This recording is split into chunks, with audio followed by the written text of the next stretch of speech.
प्रभु आदिनाथ मुनिनाथ, आदि व्याधि अगमग मिटे, तुम पद में मम मात। चरण शरण है आपके, तारण तरण जियार। भव दधि तट तट ले चलो, करुणा कर जिन राज। बोलिए मंडी भामोरा के अतिशयकारी बड़े बाबा आदिम तीर्थंकर आदिनाथ भगवान की, मूलना के गजराट श्री चंदा प्रभु भगवान की, परम उपकारी संत शिरोमणि आचार्य गुरु और विद्यासागर जी महामुनि राज की, परम पूज्य मुनि श्री 108 दुर्लभ सागर जी महाराज की, पूज्य मुनि श्री 108 निरंजन सागर जी महाराज की। बोले परम पूज्य मुनि श्री 108 संधान सागर जी महाराज की। सम्यक दर्शन और सम्यक ज्ञान, इनकी प्राप्ति तो चारों गतियों के जीवों को हो सकती है, कोई बाधा नहीं है। सम्यक दर्शन और सम्यक ज्ञान में कहीं से कोई तो बाधा, चाहे देव हो, चाहे नारकी हो, चाहे तिर्यंच हो, चाहे मनुष्य हो, लेकिन सम्यक चारित्र की प्राप्ति, उसमें भी महाव्रतों की प्राप्ति केवल मात्र मनुष्य गति में ही हो सकती है। ये महानता है, इसलिए ज्ञान से ज़्यादा भी पूज्य चारित्र को महान माना जाता है। ज्ञान को पूज्य नहीं माना जाता, चारित्र को पूज्य माना जाता है। भारतीय संस्कृति में मस्तक की पूजा नहीं होती, जो ज्ञान का प्रतीक है। चरणों की पूजा होती है, आचरणों की पूजा होती है। इसीलिए चरण पूज्य है, मस्तक नहीं। चारित्र पूज्य है, ज्ञान नहीं। इसलिए चारित्र को अंगीकार करें, भले ही अणुव्रतों के रूप में हम अंगीकार करें गृहस्थ मार्ग में, लेकिन धीरे धीरे धीरे धीरे उस मार्ग पर आगे बढ़े। विगत दिनों में इसी आशय की चर्चा अपन लोग कर रहे हैं। रत्नगण श्रावकाचार्य की उन कारिकाओं के माध्यम से प्रतिमा विज्ञान जिसको कहते हैं, ये विज्ञान भटकाने वाला है। जो बाहर का विज्ञान है वो हमें भटका देता है, लेकिन प्रतिमा विज्ञान हमें वापस अपनी ओर लाने वाला है। बाहर के आचरण में तो हमें पवित्रता लानी ही है, भीतरी भाव में भी हम उदारता लाएं, तब वह कहलाता है प्रतिमा विज्ञान।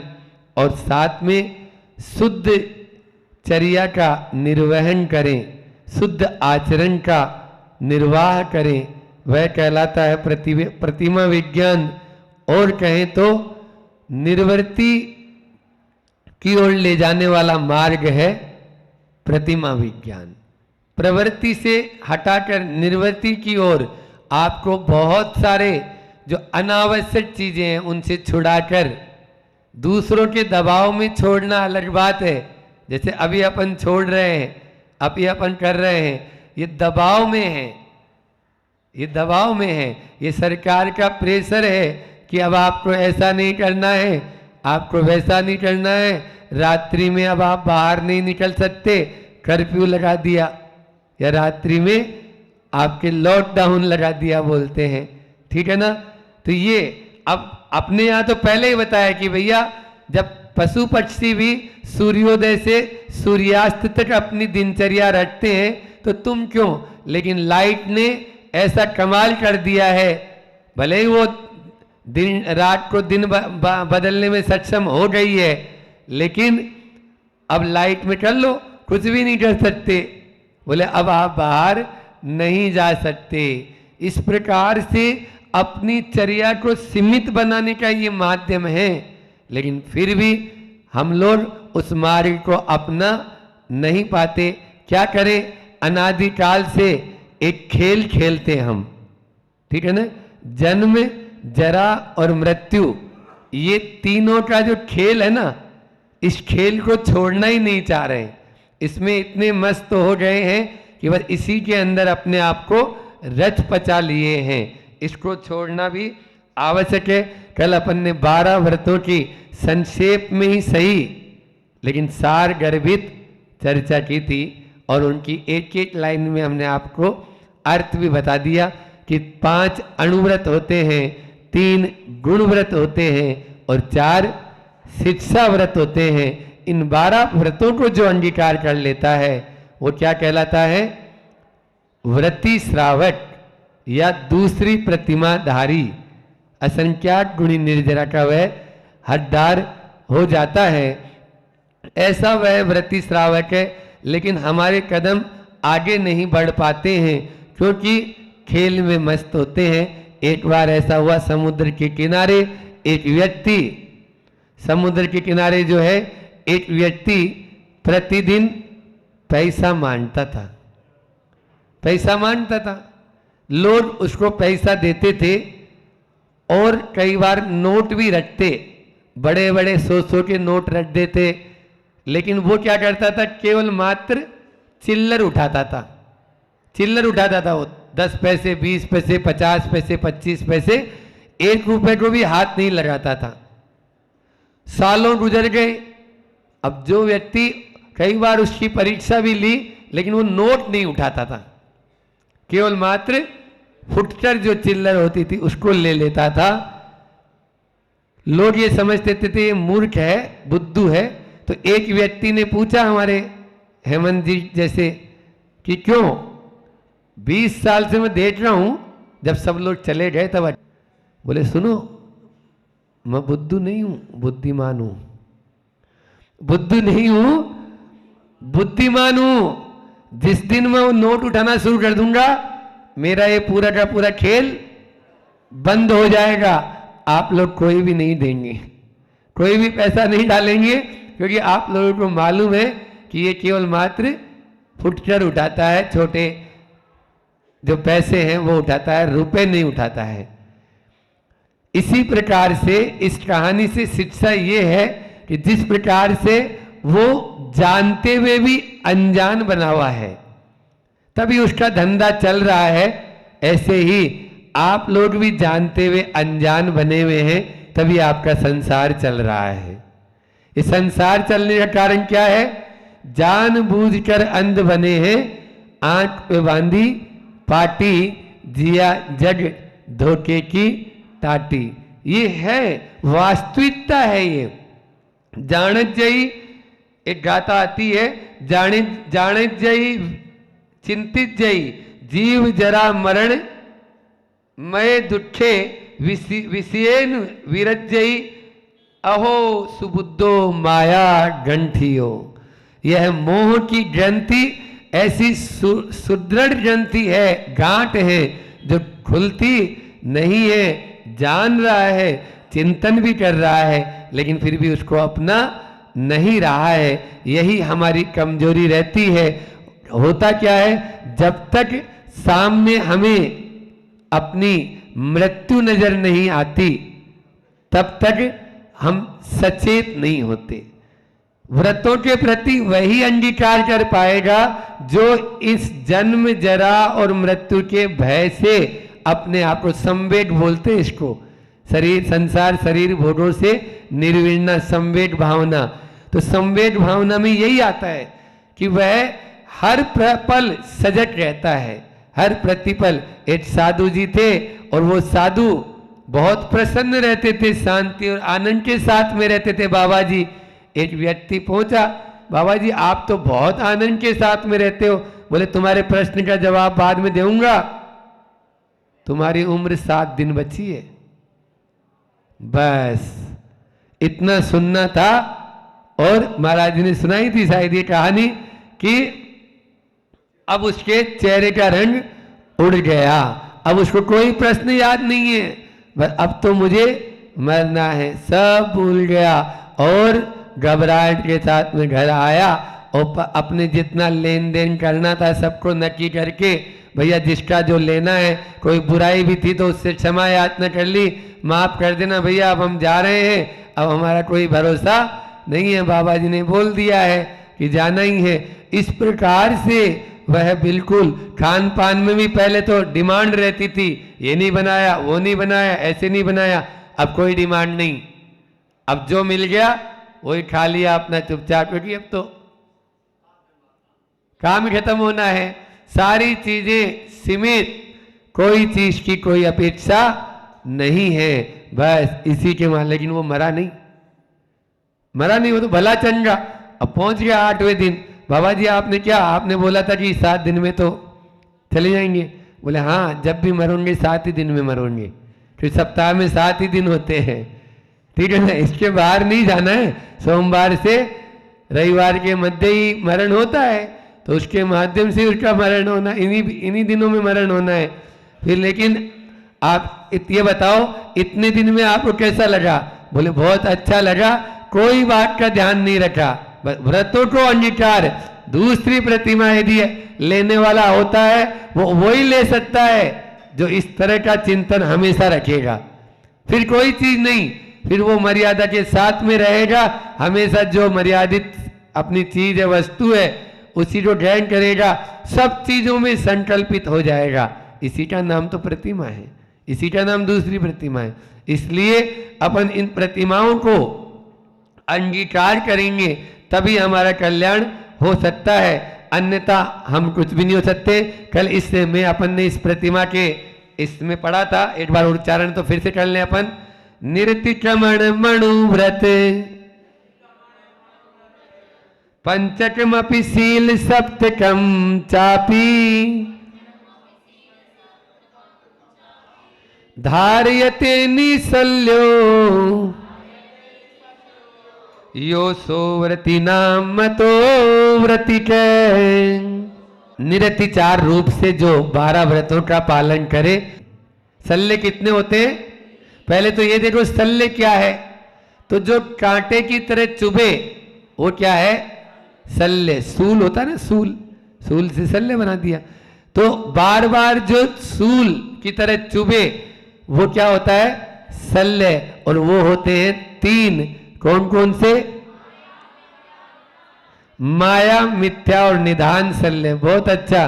तो माया सल्ले व्रती तो बन गया, लेकिन बाहर से बन गया, भीतर से नहीं। कोई देख रहा है, सीधे आंख बंद करके बैठ गए, और अन्यथा अपने सीधे लंबे हो गए, लंबी सामायिक, तो लंबे हो गए। ये क्या है? क्या है ये माया, ये माया सल्ले। बाद में जब उसको ये लगता है बार बार कि लोग तो मेरी पूजा कर रहे हैं, लोग तो मेरे चरण का प्रक्षालन कर रहे हैं, लेकिन मैं भीतर से वैसा नहीं हूं। यही तो व्रती के लिए, तो जो व्रती होता है वो निसल्य होता है। समझ में आया? व्रती, निसल्य व्रती का अर्थ क्या है? जितने निसल्य होते हैं वे व्रती नहीं होते, लेकिन जो व्रती होगा वो निश्चित रूप से शल्य से सहित होगा, रहित होगा। हाँ, थोड़ा सा क्या होता है कि आप लोगों को थोड़ा सा उठाने में भी सही रहता है ना। जैसे महाराज जी बोलते हैं कि प्रश्नात्मक होना चाहिए। हाँ, पूछते रहो तो वो वन वे नहीं रहता, नहीं तो वो वन वे ही रहता है। आप लोग भी जो है ना केवल सुन रहे, हालांकि भाव विभोर हो जाते हैं आप लोग, हम देखते हैं। तो उसके माध्यम से तो पहली सल्ले तो हो गई माया सल्ले, इससे रहित होना चाहिए। फिर मिथ्या सल्ले, तो मिथ्यात्व तो पहले गुण स्थान वृत्ति कहलाएगा, फिर 5वीं गुण स्थान वृत्ति कैसे हो जाएगा? नहीं, ये मिथ्या सल्ले का मतलब ऐसा है, वो सच्चे देव शास्त्र गुरु के प्रति श्रद्धा रखेगा, लेकिन कभी कभार वह रागी द्वेषी देवी देवताओं के प्रति भी उसका लगाव या झुकाव बना रहेगा। ऐसा अब वृत्ति हो गया है तो नहीं होगा। समझ में आ रहा है? चतुर्गुण स्थानांतर तो वो सल्ले से सहित था, अब निसल्य वृत्ति कहा है 5वें गुण स्थान में। इसलिए अब जब वृत्ति हो गया है तो वह निसल्य होना आवश्यक है। मन में क्या करें? कई बार ऐसी पीड़ा दुख आपके ऊपर आपत्ति आ जाती है तो झुकाव हो जाता है।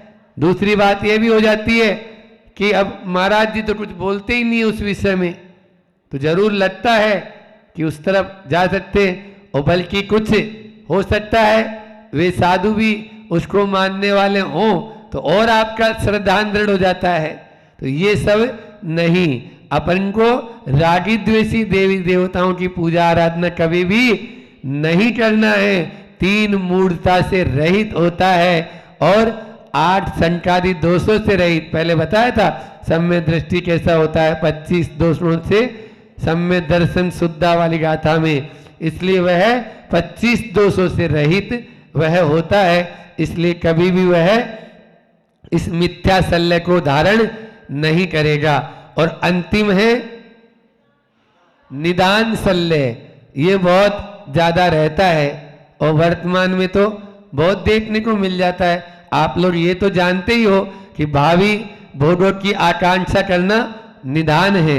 अब मैंने इतनी तपस्या की है, इतना व्रतों का पालन किया है, तो जरूर मुझे अब थोड़ा बहुत तो मिल जाए, ऊंचा पद मिले, छोटा पद नहीं मिले मुझे। देवों में उत्पन्न होऊंगा तो वहां पर भी थोड़ी अध्यक्ष मंत्री जैसा पद मिले, यहाँ पर जैसे मिला हुआ है, तो ऐसा वहां ये निदान नहीं कर लेना है। दूसरा यहाँ पर निदान का मतलब ये भी है 10 दिन के उपवास कर लिए, मेरा नाम अब मंच से भूलेगा ना, अरे इन्होंने तो बोला भी तो लास्ट में बोला मेरा नाम, पहले नहीं बोला। अब वो ये क्या है, ये निदान हो गया, निदान कर लिया ना आपने, अपने 10 दिन की तपस्या को ख्याति पूजा में लगा दिया। नाम होना चाहिए था, पेपर में नाम आना चाहिए, मेरा ऐसा होना चाहिए, ये पूजा होनी चाहिए। अब मुझे लोग पूछने चाहिए वाह वाह क्या 10 दिन व्रत किए हैं, इसीलिए आपने व्रत किए थे, व्रत इसीलिए किए थे आपने, नहीं तो वैसे तो रात्रि भोजन का त्याग भी नहीं था। 10 दिन के उपवास इसलिए किए थे कि लोग मुझे बहुत पूछेंगे, तो ये सब हमारे लिए हानिकारक तो ये है। ऐसा व्रती कभी नहीं चाहेगा, जो व्रती हो जाता है वो कभी भी ऐसा निदान नहीं करता है। यदि कर रहा है तो वो अपने दोष का भागी बन रहा है। इस प्रकार से माया, मिथ्या और निदान शल्य से वह रहित रहता है इसके माध्यम से। दूसरा, एक क्लास में कितने दिन पढ़ोगे आप लोग बोलो? मैं प्रतिमाधारियों से पूछना चाहता हूं कि एक ही क्लास में मान लीजिए 2 प्रतिमा ली भी है, तो वो दूसरी बार भी वही आए जब महाराज जी, तब भी 2 ही प्रतिमा है, सालों से चल रही है। एक क्लास में दोबारा पढ़ने वाले को क्या बोलते हैं अध्यक्ष साहब? स्मरण तो करें लेकिन आगे तो बढ़े, दूसरी क्लास में तो एडमिशन ले। हाँ, श्वेतांबरों में एक आया, आचार्य श्री जी के मुझ से सुना, पहली प्रतिमा 1 महीने, दूसरी प्रतिमा 2 महीने, तीसरी प्रतिमा 3 महीने, चौथी प्रतिमा 4 महीने, 5वीं प्रतिमा 5 महीने, 11वीं प्रतिमा 11 महीने, फिर साधु बन जाओ। 11वीं प्रतिमा ऐसे करेंगे तो 55 महीने में आप 11वीं प्रतिमाधारी हो जाएंगे, मतलब 5 साल में आप 11 प्रतिमाधारी हो जाएंगे। हम तो देख रहे हैं पिछले 20-20, 25-25 सालों से वो दूसरी प्रतिमा वाला है, वो दूसरी प्रतिमा ही वाला है, आज तक तीसरी प्रतिमा में नहीं आया। अब उसको क्या बोलेंगे बताओ? फेलियर। हम तो नहीं बोल रहे, आप लोग बोल रहे हैं। चलिए पद्यानुवाद भी एक बार उच्चारण कर लेते हैं, समय भी हो रहा है, कल भी किया था। 5 अणुव्रत धारण करता, अतिचार से रहित हुआ, 3 गुण व्रत 4 शिक्षा व्रत, इन सीलों से सहित हुआ। अब भूलेंगे नहीं ना, सील व्रत कितने होते हैं? सील व्रत कितने होते हैं? 7। बोला था ना, 3 गुण व्रत और 4 शिक्षा व्रतों को सील व्रत कहते हैं। वही रहा व्रत प्रतिमा धारक, किंतु शल्य से रीता हो, महाव्रती गणधर आदि क्यों कहते हैं भव भीता हो। भव से भीत जो होगा, आयु को अपना निकट समझेगा, काल को सिर पर सवार समझेगा, न जाने कब कोरोना या ओमिक्रॉन या कौन से क्रोन है, ये क्रोन आके कब घेर ले। इसलिए जितना करना है कर लो, आग लगने के बाद में कुआं खुदाने से कोई फायदा नहीं पड़ेगा। इसलिए आग लगने के पहले ही अपन व्रतों को अंगीकार कर ले। इन्हीं परम पुनीत भावनाओं के साथ में मैं अपनी वाणी को विराम देता हूँ। बोली अहिंसा परमो धर्म की। आचार्य गुरुवर विद्यासागर जी महामुनि राज की। जिस वाक्य में पूर्ण विराम, रोकने का जो विराम होता है ना, जिस वाक्य में पूर्ण विराम नहीं होता है उसका नाम है लोभ। जिस समुद्र का किनारा नहीं होता है उसका नाम है लोभ। जिस समुद्र का कोई किनारा नहीं है, कहाँ रुकेगा वो समुद्र जाके, अस्तित्व उसका फैलते जा रहा है, उसका नाम है लोभ। बिना समुद्र के, बिना तट के जो नदी है, समुद्र है, उसका नाम है लोभ। जिस मार्ग का कोई छोर नहीं हो, कहाँ खत्म होगा कोई पता नहीं, उसका नाम है लोभ। अरे कहीं तो समाप्ति करो, समाप्ति का कोई नाम नहीं, उसका नाम है लोभ। जिस बात का कोई अंत नहीं होता उसका नाम है लोभ।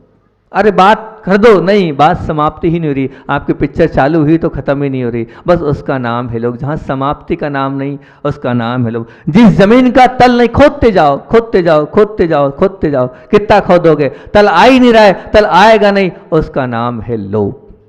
उसका नाम क्या है? उसका नाम है लोभ। मतलब हम संक्षेप से अगर बात करें तो कितना ही मिले और मिलने के बाद और अधिक की भूख बढ़ती चली जाए और वो भूख कम ही नहीं है, उसका नाम है लोभ। लोभ, इसी को लोभ कहते हैं। जितना ही मिले वो कम ही लगे, उसका नाम है लोभ। एक और इस पर विशेष बात पर आपका ध्यान आकर्षित करूंगा। एक बात यह है, जनाना चाहूंगा कि प्राप्ति सुख नहीं है। ध्यान से सुनना, थोड़ी गहराई वाली बात है। प्राप्ति सुख नहीं है, अपितु तृप्ति सुख है। क्या बोल रहा हूं मैं? प्राप्ति सुख नहीं है, अपितु तृप्ति सुख है। मान लीजिए भोजन आपके सामने रखा है, द्रव्य भोजन रखा है, अब वो भोजन रखा है, जिस सुख का आप अनुभव होता है वो सुख भोजन के द्रव्यों की प्राप्ति से नहीं होता है। वो काहे से होता है? जब भोजन उसकी तृप्ति से होता है। भोजन मिलने से कुछ नहीं होता है, भोजन खाने से, और भोजन खाने के बाद जो तृप्ति का अनुभव तब होता है, उस तृप्ति से ही सब कुछ मिलता है। इसी प्रकार लोभ सुख का कारण न बनकर सदा दुख का कारण ही बना है। क्या? उसका कारण यही है, वो कभी भी क्या तृप्ति का अनुभव होने ही नहीं देता। वो जब तृप्ति का अनुभव होने ही नहीं देता है, इसलिए वो लोभ दुख का कारण बना है। और जहां पर अधिक और अधिक और अधिक ये वृत्ति होती है, इस वृत्ति को शांत करने की प्रवृत्ति वो होती है तृप्ति। और जहां उसी से तृप्ति का अनुभव होगा, वो तृप्ति हमारे अंदर है नहीं। और जहां तृप्ति का अनुभव ना हो वहां सुख कैसा? जहां तृप्ति का अनुभव ना हो वहां सुख कैसा? बिना तृप्ति के आप सुख नहीं प्राप्त कर सकते। रोटी भोजन करे बिना आप तृप्ति के बिना आप सुख का अनुभव नहीं कर सकते, स्वस्थता प्राप्त नहीं कर सकते, आप अपने जीवन में मस्ती का अनुभव नहीं कर सकते, आप प्रेम का अनुभव नहीं कर सकते, आप प्रसन्नता का अनुभव नहीं कर सकते। काय से? बिना तृप्ति के। बिना तृप्ति के कितना ही प्रयास कर लेना, तृप्त होना पड़ेगा, स्वीकार पढ़ना पड़ेगा, तभी। इस लोभ की भयंकरता को समझने के लिए एक विशेष और बात आपके सामने रखता हूँ। बहुत अच्छी बात है वो, उससे हो सकता है और कुछ आपके समझ में जाए। लोभ को अधिक होकर और अधिक की जो बार बार आपकी सतत मांग है, आप अधिक अधिक अधिक, और फिर उसके बाद उस अधिक के बाद ऐसा नहीं है, आपको प्राप्ति भी होती है। जो आप चाहते हैं वो आपके जीवन में मिलता भी है, आपने प्राप्त कर लिया। पर एक दृष्टि डालना, बस विचार करना, जो आपने प्राप्त किया है, जो आपने पाया है, उस लोभ के बाद दृष्टि डालना कि जो पाया है उसके पीछे बलिदान कितनी चीजों का दिया है आपने। जो आपने, आपके पास जो चीज आई है लोभ के माध्यम से, उसमें बलिदान कितना प्राप्त हो, कितने लोगों का बलिदान आपने दिया है, इस पर विचार किया आपने? बहुत महत्वपूर्ण बात है इस चीज की। प्राप्ति तो कर ली, लेकिन इस प्राप्ति में बलिदान किस किस का हुआ? आज आपका देश आजाद है तो कितने लोगों ने अपने प्राणों को न्यौछावर किया था, और कितना खून की नदियां बही थी जब आज आपका देश आजाद है। तो कुछ ना कुछ बलिदान मांगता है, कोई ना कोई चीज बलिदान मांगती है। तो लोभ के बाद भी आप जो प्राप्त करते हो बहुत सारी बलिदानी होती है उसके आगे। उन बलिदानों की आज अपन चर्चा करते हैं। 7 विषय मैंने उस बलिदान के किए, जितने होंगे आज उतने रखेंगे अपन, बाकी आगे देखेंगे। अपनी श्रृंखला तो ऐसी ही हैगी, जितना होता है समय उतना अपन बांट देते हैं। 7 बलिदान आपके सामने आज आप चर्चा करता हूं। सबसे पहला बलिदान, जो लोभी अपने मन में लोभ को विद्यमान रखकर सबसे पहला उस तृष्णा को शांत करने के लिए सर्वप्रथम उसका किसका बलिदान होता है? तो सबसे पहले होता है गुरु का बलिदान। गुरु का बलिदान मतलब क्या?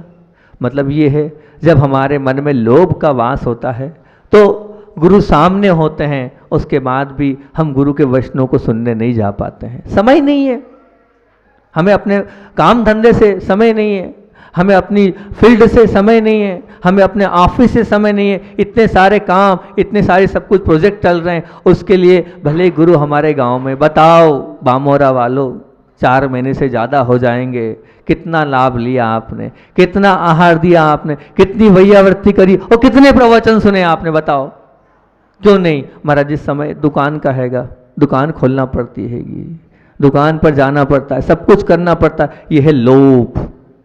इस लोभ के कारण प्राप्त तो कर लिया आपने संपदा, लेकिन अमूल्य धरोहर छोड़ दी, गुरु के वचन छोड़ दिए, गुरु का सानिध्य छोड़ दिया। और ध्यान रखना, जिसके जीवन में गुरु नहीं उसका जीवन सूर्य नहीं। देखो हमारे दिनेश जी बंबई से दौड़ते दौड़ते जब चाहे जब आ जाते हैं, काय के लिए आते हैं? बस गुरुजी आपकी चरण सन्निधि के लिए आते हैं। वो हमारे शरद भाई पूरे दिल्ली से पूरी टीम आ गई है, काय के लिए? गुरु चरणों में आ गई है, मात्र समर्पण है, भक्ति है, समय निकाल कर, इतना सब कुछ होने के बाद भी यहाँ आते हैं, गुरु के चरणों में आते हैं, भक्ति के लिए आते हैं, दर्शन के लिए आते हैं। यह है गुरु भक्ति, क्योंकि इनके जीवन में गुरु है, इनका जीवन सत्य में शुरू है। और आपके जीवन में जो लोग यहाँ रहने के बाद भी लाभ नहीं ले पाए, बताओ वो दिल्ली से आए, वो ये वहाँ बंबई से आ रहे हैं, सोचो इतनी दूर दूर से लोग आकर लाभ ले रहे हैं, और आप यहाँ रहने के बाद भी लाभ नहीं ले रहे हैं, तो सोचो कैसा है। ये लोभ के कारण ही तो आप लाभ नहीं ले पा रहे हो, आपके अंदर लोभ है। रात को 11-12 बजे तक दुकान खोली है और सुबह 8-9 बजे तक उठ रहे हैं, अब क्या भगवान और क्या गुरु। तो सबसे पहले अगर बलिदान मांग रहा है वो लोभ, आपके गुरु आपसे छुड़ा रहे हैं, आपका गुरु का सानिध्य आपसे छूट रहा है, आप गुरु के प्रति समर्पित नहीं हो पा रहे हैं, और वो अच्छी चीज़ें जो गुरु से सीखनी चाहिए वो आप नहीं सीख पा रहे हैं। उसका सब कुछ अगर दोषारोपण जाता है तो काहे पे जाता है? लोभ पर। उस लोभ के कारण इतनी बड़ी महत्वपूर्ण चीज़ आपने अपने जीवन में छोड़ दी। 2, 4, 5, 7 दिन हो रहे, फिर तो हम चले ही जाएंगे। पर क्या पाया आपने अपने जीवन में?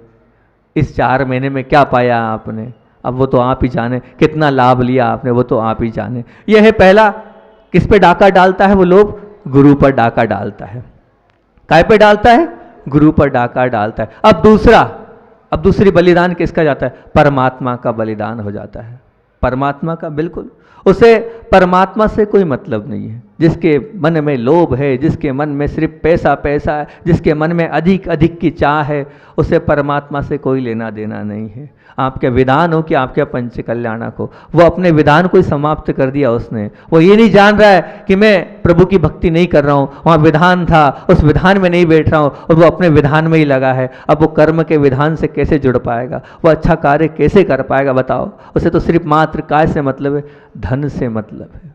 उसे तो मात्र धन से मतलब है, प्रभु से मतलब नहीं है, उससे धर्म से मतलब नहीं है कि मेरा धर्म छूट रहा है, मुझे धर्म को पहले महत्वता देनी चाहिए। नहीं, उसे पैसे को महत्वता है उसके जीवन में। यहाँ तक कि बड़ी शर्म की बात है कि वो सब कुछ छोड़ देता है हमारे धर्म में। हमारा धर्म क्या कहता है? पानी छान के पियो, पर हमने इस पैसे के चक्कर में हम पानी छान के पी पा रहे हैं। हमारा धर्म कहता है रात्रि भोजन नहीं करो, लेकिन क्या करें महाराज जी, रात को 11-12 बज जाती है, फिर आके हम भोजन करते हैं। तो ये काय से हो रहा है? हमारा धर्म ही नाश हो रहा है। सिर्फ किस चीज से? लोभ के वश से। हमारे नौकरी पे जा रहे हैं, जहाँ दूर दूर जा रहे हैं, काय से जा रहे हैं? नहीं, जरूरी है जाओ, लेकिन उसके बाद भी सब कुछ हो सकता है आप करना चाहोगे तो आपके मन में होगा कि मुझे करना है, धर्म भी करना है और ये भी करना है। मैं बार बार बोलता हूँ, क्योंकि जो चीज़ अच्छी होती है उसे अच्छा बोलना चाहिए, चाहे कहीं भी हो। मुझे कहना चाहिए कि इस्लाम धर्म में वो जो एक होता है अपना धर्म के प्रति आस्थावान, जहाँ समय होता है नमाज का बैठ जाता है और बिल्कुल वहाँ पढ़ लेता है। कितनी आस्था है धर्म के प्रति, कितनी निष्ठा है उसको, कोई परवाह नहीं है। नहीं, अभी तो मेरा धर्म करने का समय है, मैं इस समय धर्म ही करूँगा। वो आस्थावान है। शुक्रवार हुआ सब काम छोड़ देगा, नहीं मेरा जुम्मे का दिन है। जो अच्छी चीज़ है उसको बोलना चाहिए, अच्छा है, जहाँ अच्छा है उसको ग्रहण करना चाहिए। तो वो देखो कितनी अच्छाई है उनके अंदर।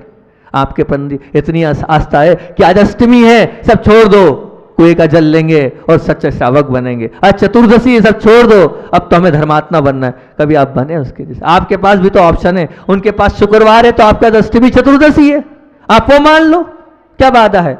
अरे उनके पास वो समय है तो आपका सामायिक का समय है, दिन में 3 बार आप सामायिक कर लो, दिन में बैठ के परमात्मा का ध्यान कर लो।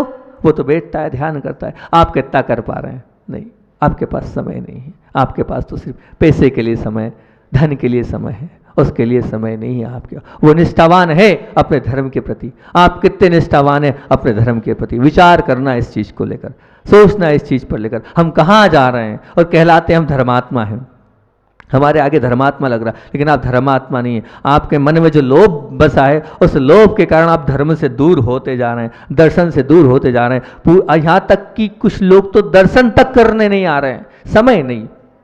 समय नहीं है हमारे पास। इतना हम इतने बिजी हमारा शेड्यूल है, इतना हमारा सेटअप है, उसके कारण हम दर्शन भी नहीं कर पा रहे हैं प्रभु के। बताओ कहाँ जाएंगे हम? 24 घंटे वही। अब वो कहाँ ले जाओगे आप? वो क्या साथ जाएगा आपके? कुछ नहीं जाएगा। जो प्रभु की भक्ति करिए वही साथ जाएगी, ये सब कुछ चीज साथ आपके नहीं जाएगी। तो आपका दूसरे नंबर पर बलिदान काय का हो रहा है? परमात्मा का। दूसरे नंबर पर आपने बलिदान दे दिया, प्रभु को बलिदान पे चढ़ा दिया। बताओ किसको चढ़ाया आपने बलिदान पर? भगवान को बलिदान दे दिया आपने, जिनके माध्यम से अब सब कुछ है। उन्हीं को आपने बलिदान की सैया पर चढ़ा दिया, उन्हें बलिदान कर दिया। गुरु को चढ़ा दिया, प्रभु को चढ़ा दिया। अब बारी आती है किसकी? उसके बाद बारी आती है माता पिता की। माता पिता को भी आपने बलिदान कर दिया। काय के चक्कर में? लोभ के चक्कर में। माता पिता के पास बैठने का समय नहीं, माता पिता के स्वास्थ्य पूछने की चिंता नहीं, उनके दिल की बात सुनने की चिंता नहीं, अपनी कुछ बताने की चिंता नहीं। क्यों? समय नहीं है, कमाई करना है। उस लोभ ने हमें माता पिता को भुला दिया। बड़ी शर्म की बात है। हम चले गए बाहर पैकेज के चक्कर में, बाहर विदेश चले गए, पूना चले गए, बेंगलोर चले गए, वो माता पिता बुढ़ापे में मर रहे हो। क्या है ये? सिर्फ मात्र लोभ। उस लोभ के चक्कर में बाहर पड़े हैं हम। इधर माता पिता का क्या हाल है? कोई फर्क नहीं, कोई चिंता नहीं, कोई कर्तव्य नहीं आपका। अरे शर्म करो। वो नहीं होते तो आप होते क्या? वो नहीं होते तो आप होते क्या? चिंता तो करो उनकी, है? कोई ख्याल नहीं है आपको उनका। कारण क्या है? सिर्फ बड़ा पैकेज ने जान ले ली आपकी। पैकेज ने आपके अंदर की वो वात्सल्य समाप्त कर दिया है, वो विनय सब समाप्त कर दी, और बस वो आपके अंदर घुस चुका है। इसलिए आप सब कुछ भूल चुके हो। और माता पिता को भी आपने दरकिनार कर दिया, उनकी भी उपेक्षा कर दी है। उनके लिए भी बस आपके अंदर क्या है? ज़्यादा कुछ है तो पैसे भेज देते हैं, ज़्यादा कुछ है तो क्या भेज देते हो आप? पैसे, राशि भेज देते हो कि हाँ इतनी राशि है, ये भिजवा दी हमने, उससे सब कुछ हो जाएगा क्या? पैसे से आप माता पिता के वो जो कर्तव्य काल सकते हो क्या? एक पिताजी थे, बड़ी अफसोस की बात है, दोनों बेटे हैं, एक अमेरिका में है और एक शायद दुबई में है। एक अमेरिका में है और एक दुबई में है। अब वो माता पिता यहाँ हैं, अकेले हैं। अब क्या है? एक बेटी है, उसकी शादी भी हो गई, 3 हैं। अब तीनों बाहर हैं और तीनों सब कुछ है, हजारों लाखों की संपदा है, पर कोई उनको माँ बोलने वाला नहीं, कोई उनको दादा बोलने वाला नहीं, कोई उनको दादी बोलने वाला नहीं, कोई हाथ पकड़ने वाला नहीं। क्या काम का वो पैसा? पर वो तो वहीं गए हैं। यह सब कुछ सब सेट है, ऐसा नहीं है कि कोई कमी है यहाँ, लेकिन नहीं, स्टेटस बाहर का हैगा। ये सब हमारे दिमाग में बैठी हुई बात है और हम बाहर जा रहे हैं, लोभ के चक्कर में बाहर जा रहे हैं और हमने अपने माता पिता को छोड़ दिया, अपने माता पिता का बलिदान दे दिया। तो तीसरे नंबर पर उस लोभ के चक्कर में हम अपने माता पिता को समाप्त कर दिया। अब चौथी बात आती है उसके बाद की। वो चौथी बात आती है कि आपने मतलब हमने नहीं तो आपने मतलब अपनी धर्मपत्नी, उसका भी बलिदान दे दिया। धर्मपत्नी का, बिल्कुल धर्मपत्नी क्या चाहती, वो काय के लिए आई है? वो आपके लिए आई है। अपना घर बार, अपना संसार छोड़कर आपके लिए आई है। पर आपने कितना समय दिया? आपने उस पर कितनी, उससे क्या चिंता करी? उस पत्नी की क्या सोच है, वो क्या चाहती है? वो घर में रह रही है तो वो कैसे घर को संभाल रही है? उसको और किस बात की आवश्यकता है? और पत्नी की क्या व्यथा है, किस कारण से व्यथा है, उसको क्या क्या शिकायत है? आपने कभी समझा उसको बैठकर कि भैया क्या शिकायत है, तुम्हें क्या चाहिए, तुम्हें किस चीज़ की तकलीफ हो रही है? कभी आपने धर्मपत्नी से प्रेम से पूछा? समय नहीं है, 12 बजे आते हैं आप और सुबह सुबह चले जाते हैं, आपको मतलब ही नहीं है। इतना हो तो अब तो आप बात करो ना। भोजन का समय है आपके पास, ना दूसरी चीज़ का समय है। नहीं, ये तो सत्य है, जो शाश्वत सत्य है तो सत्य है। आपने अपनी पत्नी को कुछ समझा ही नहीं है। अरे वो छोड़ के किसके लिए आई है? आपके लिए आई है।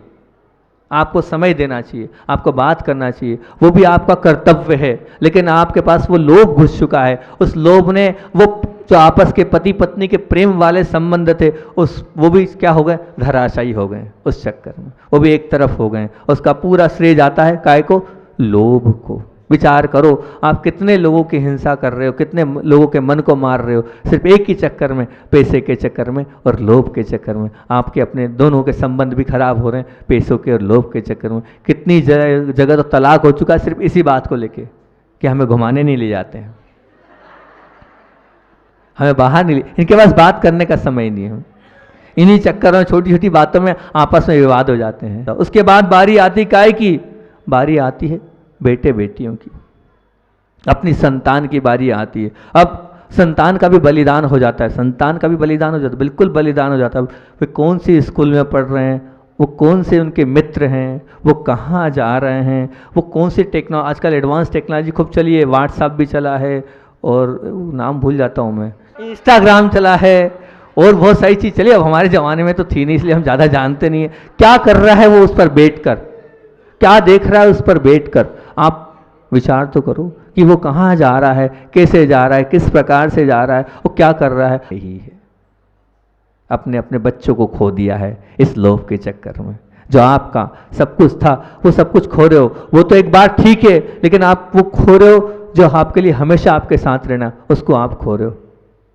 अपने बच्चों के प्रति जो कर्तव्य होना चाहिए वो कर्तव्य से आप दूर हो रहे हो मात्र लोभ के कारण। वो सारे बच्चे इस चीज़ को लेके आते, एक अच्छी बात आगे मैं बताऊंगा आपको, वो सारे बच्चे इस बात को लेके आते सब कुछ है पर माता पिता का प्यार नहीं, माता पिता का समय नहीं हमारे पास। अभी यहाँ छोटी जगह में ये सब चीज़ नहीं होती है, यहाँ बामोरा में तो ये घटेगा नहीं, बहुत मुश्किल है कि घटता होगा, ना के बराबर होगा। लेकिन बाहर का एक कल्चर है, मुंबई का, दिल्ली का। दिनेश जी गलत तो नहीं बोल रहा हूँ मैं, सही बोल रहा हूँ ना, बिल्कुल सही बोल रहा हूँ। क्यों कहाँगे, दिल्ली वाले भी बैठे हैं, सही बोल रहा हूँ ना।